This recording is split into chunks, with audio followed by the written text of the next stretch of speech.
Yes. ఆయనకి Oscar రావడం కాదు, ఆయనే మనందరి Oscar. So, legendary MM Keeravani సార్‌ని ఇప్పుడు సగౌరవంగా మాట్లాడవలసిందిగా రిక్వెస్ట్ చేస్తూ ఉన్నాము. అందరికీ నమస్కారం అండి. ఈ సీరీస్ కానీ ఈ ప్రొడక్షన్‌కి నాకు ఎటువంటి సంబంధం లేదండి టెక్నికల్‌గా. బట్ సెంటిమెంటల్‌గా ఉన్న సంబంధం వల్ల ఇక్కడికి వచ్చాను. సినిమా ఇండస్ట్రీలో ప్రతి రిలేషన్ కూడా, ప్రతి ఫ్రెండ్‌షిప్పు కొబ్బరికాయతో స్టార్ట్ అయ్యి గుమ్మడికాయతో ఫినిష్ అవుతుందని నేను నమ్ముతాను. కానీ కొన్ని సంబంధాలు మాత్రం కంటిన్యూ అవుతుంటాయి ప్రొడక్షన్స్‌తో సంబంధం లేకుండా. అట్లాంటి వాళ్ళల్లో నా మిత్రులు అనిల్ గారు, ప్రవీణ వాళ్ళ కోసం రావడం జరిగింది. అండ్ నేను చూసిన కొద్ది గ్లింప్సెస్ అండ్ కొన్ని బిట్స్ చూశాను. దాని ద్వారా నాకు అర్థమైంది ఏంటంటే, హంట్ అనే ఒక యూనిట్ ద్వారా ఈ క్రైమ్ ఇన్వెస్టిగేషన్ జరుగుతుంటుంది ఈ సీరియస్లో.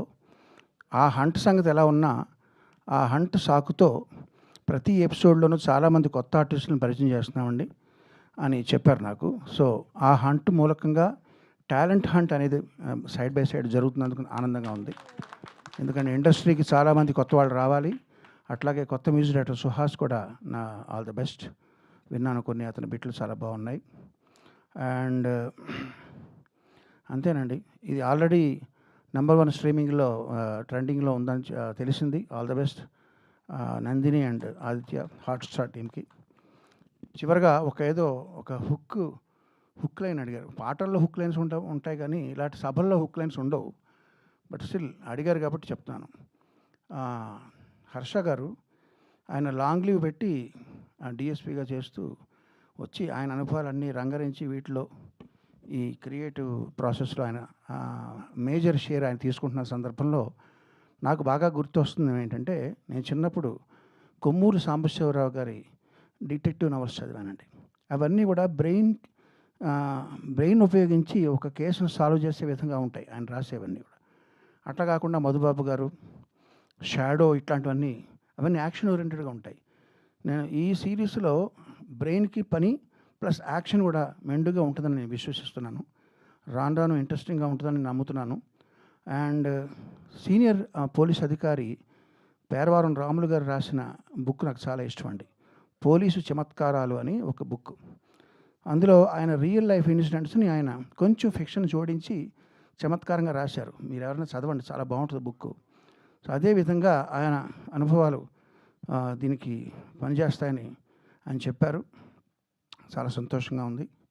హుక్ లైన్ ఏంటంటే, Vikram is on duty because Harsha is of duty. చివరిగా నాకు నచ్చని విషయాలు చెప్తానండి.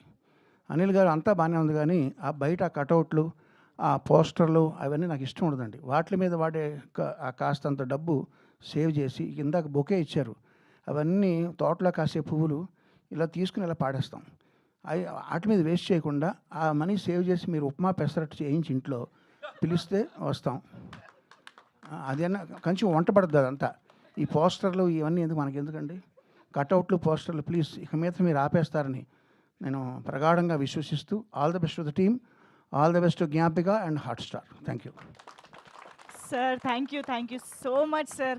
ప్రతిసారి మీ హంబుల్నెస్, మీ చమత్కారం మమ్మల్ని ఇలా లవ్లో పడేస్తూనే ఉంటుంది. Thank you so much for coming.